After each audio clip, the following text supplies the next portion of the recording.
Salut tout le monde, moi c'est Samir Agnoni, Alice m'a déjà présenté, je suis développeur mobile chez Alika.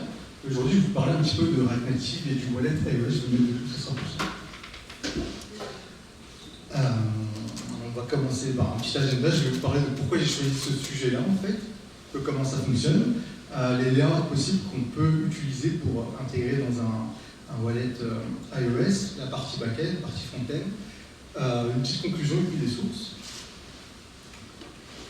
Alors, pourquoi ce sujet? Toutes les animations et tout, en fait, j'avais fait un PowerPoint de fou et le marketing a tout modifié. Du coup, c'est pas moi du tout, mais c'est un peu plus beau que ce que moi j'avais. Quand il n'y a pas de transition, c'est à cause de moi. Alors, pourquoi j'ai utilisé ce sujet? Pourquoi j'ai choisi ce sujet-là? Parce que c'est un sujet qui n'est pas beaucoup utilisé, j'ai pas beaucoup vu l'utiliser, en tout cas sur Internet et dans mes recherches, et même depuis que je travaille. Et c'est quelque chose qu'on pourrait vous demander de faire à l'avenir, ou si vous voulez le faire dans vos applications perso. Potentiellement, je n'ai pas trouvé beaucoup de documentation justement, et puis comme je dis, c'est toujours cool d'apprendre un nouveau sujet. Du coup, je me suis dit que ça pouvait être intéressant de présenter quelque chose comme ça.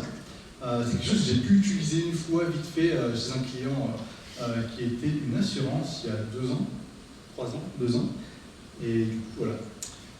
Dans quel cas on pourrait utiliser des cartes rajoutées dans un wallet, on pourrait utiliser pour différents types de tickets, comme des tickets de train, tickets d'événements, différents types de cartes, cartes de membres, cartes d'assurance, des cartes bancaires, des cartes de membres d'un magasin de jeux de société. Je suis fan de jeux de société, du coup je parle beaucoup de ça, des billets d'avion, des cartes de fidélité, plein de types de trucs qu'on peut rajouter dans le wallet à travers une application React Native.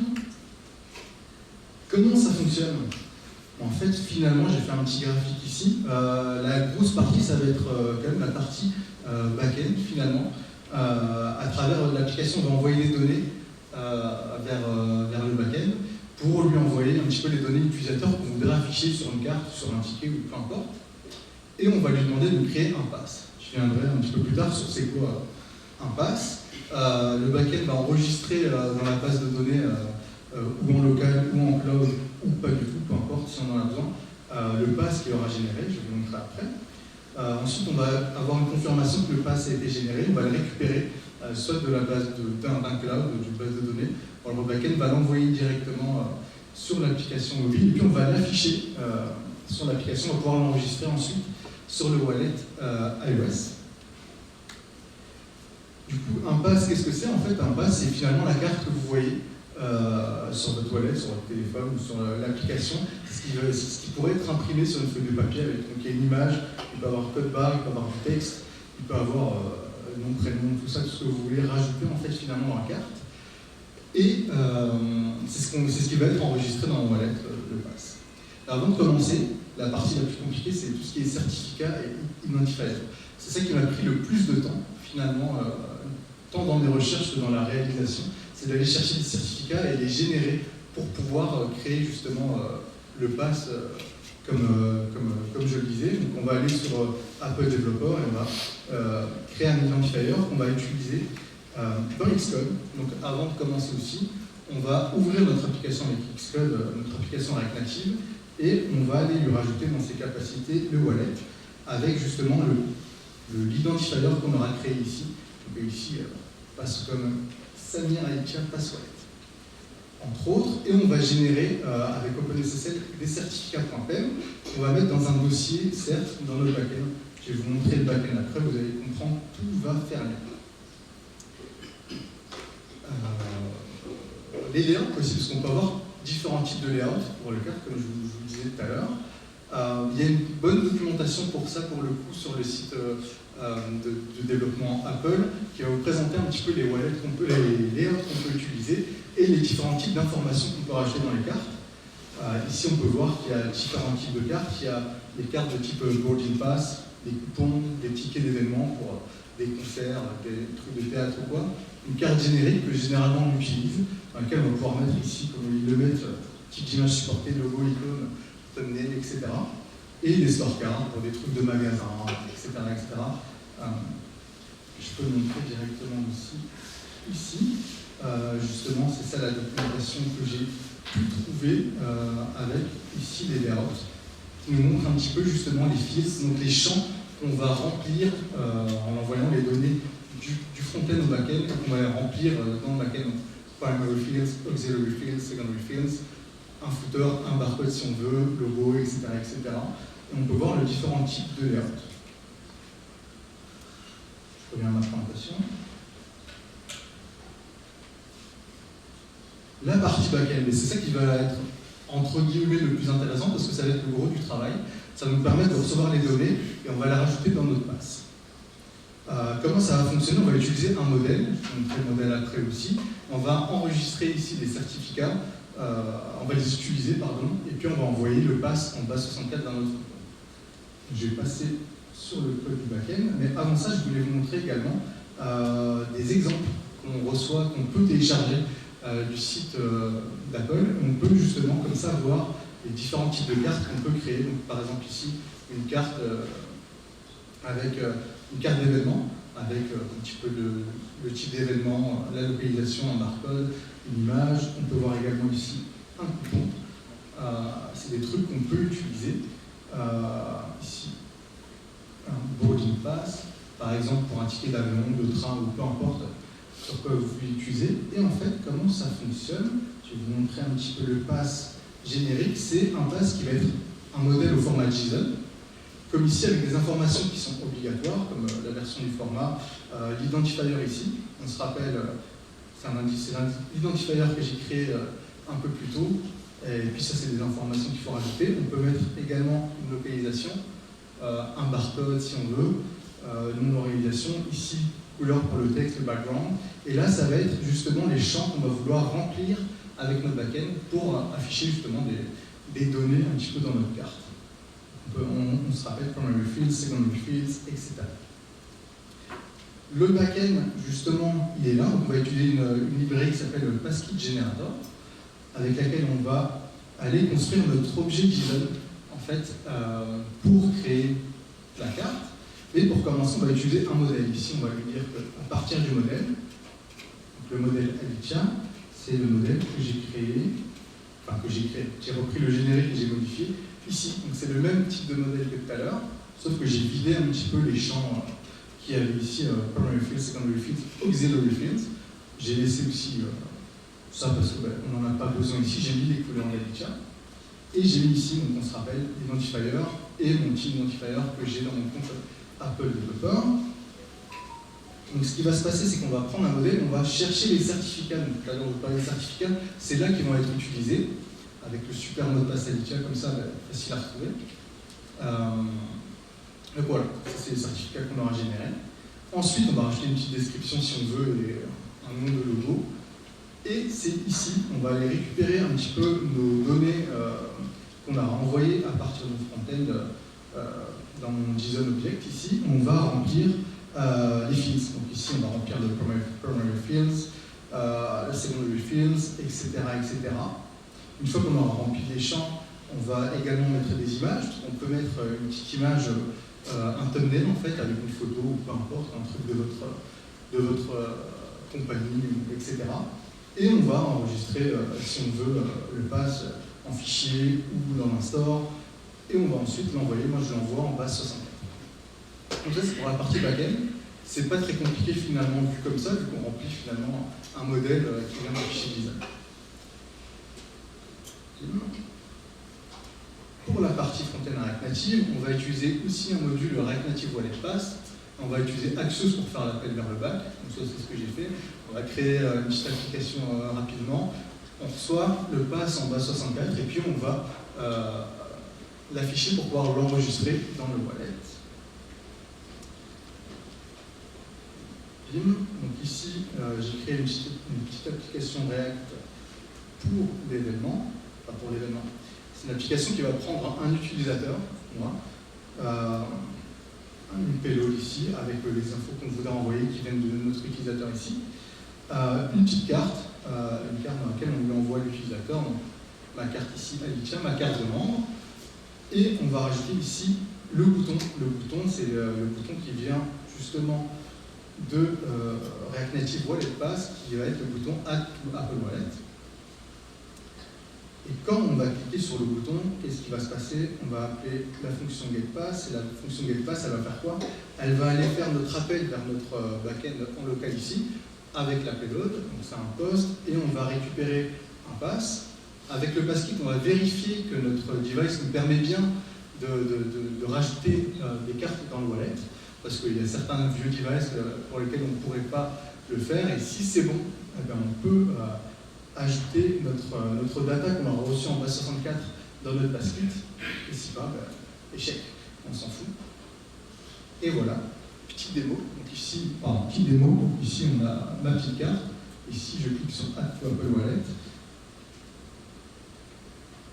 Voilà, ça va me présenter ma carte de membre avec ma petite photo, Samir Ali, développeur, etc. Je pourrais l'ajouter dans mon wallet.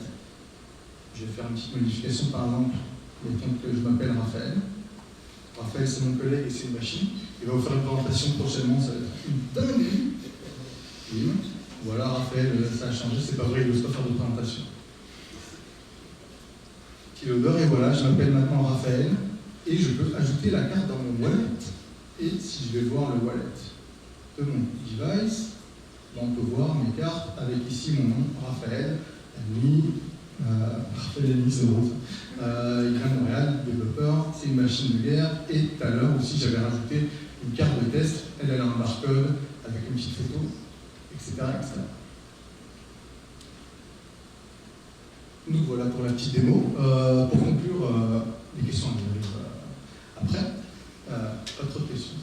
Pour conclure, donc, je trouve que c'est un sujet vraiment intéressant à présenter aussi, parce que c'est pas tous les jours qu'on utilise ça, mais vous pourrez l'utiliser si vous faites une petite application entre vous pour un truc de membre ou ce genre de choses. Ça peut toujours être utile. Il faut surtout faire du back-end finalement, plus que du front-end. Et le plus difficile, c'était d'aller générer des certificats, parce que j'ai eu quelques problèmes avec ça. Mais c'était un sujet vraiment cool et c'était sympa de faire ça. Pour Android, parce que j'ai pas fait de version Android ici, parce que j'avais pas le temps pour cette présentation-là, mais ça fonctionne plus ou moins de la même façon de ce que j'ai vu. C'est qu'au lieu d'aller chercher sur Apple Developer, il faut un compte Google Wallet API, il faut aller chercher des certificats, c'est pas des certificats, mais bref, c'est comme des certificats sur le compte Google. Et il y a des exemples également de layout qu'on peut utiliser pour les devices Android. Et pour le reste, ça fonctionne plus ou moins de la même façon avec un fichier JSON qu'on peut remplir comme modèle et enregistrer et puis envoyer dans le front-end. Et ben voilà, c'est tout. My God, j'ai été rapide, merci beaucoup.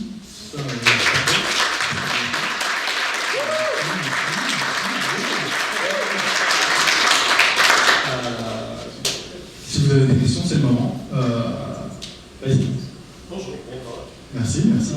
Je suis curieux de savoir, est-ce que l'image, la photo de ton profil descend aussi avec le Base64 ou... Ah ouais. En fait, il envoie tout le pass en fait en base 64 images. Ok, intéressant. C'est juste ça. Yes, vas-y. Quand tu as dit que c'était compliqué, là déjà pour votre présentation. Merci beaucoup, merci. Quand tu as dit que c'était compliqué de générer les certificats, compliqué en termes de temps En termes de temps, en fait, ce qui s'est passé, pour vous dire, c'est que pour générer les certificats, il faut aller dans le keychain pour rajouter des trucs, télécharger des fichiers, je vais montrer ici, des fichiers .insert, comme ça, et il fallait utiliser une commande OpenSSL pour générer des fichiers .pen qui vont être utilisés pour le wallet. Et ma commande SSL apparemment était trop en avance et n'était plus utilisable depuis septembre 2023. Et du coup, j'ai réussi à trouver une autre commande SSL. En fait, je vais tout vous montrer parce qu'il n'y a pas de secret chez nous. Je me suis mis plein de commandes ici à tester. La première ne fonctionnait pas. Finalement, c'était il fallait lui rajouter ici le -legacy pour pouvoir transformer mon certificat .p12 en fichier. Je vais les retrouver en fichier senior-cert et senior-key.pem qui allaient être utilisés là-dedans. Et ça, c'est des fichiers en fait comme ça. Et avec l'ancienne commande, ça me donnait des fichiers vides. Et c'est ça qui m'a pris le plus de temps, c'était d'aller retrouver cette commande qui était au fin fond d'Internet. je sais même pas comment j'ai fait en fait. J'ai fait ça vendredi, je n'étais pas sûr que j'allais pouvoir présenter quelque chose ce soir. Je vous dis la vérité, je vous dis la vérité. Et j'imagine qu'il faut les renouveler chaque année.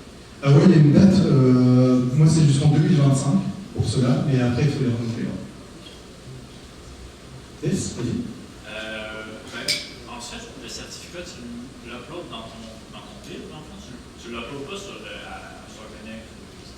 Non, tu l'utilises dans ton back-end, enfin en tout cas moi j'ai utilisé dans mon back-end en local, ici dans un dossier certes. Ah, ok. Tu précises dans ton Xcode et après il fait le lien quand tu veux. Ah oui, c'est ça. Okay. C'est ça.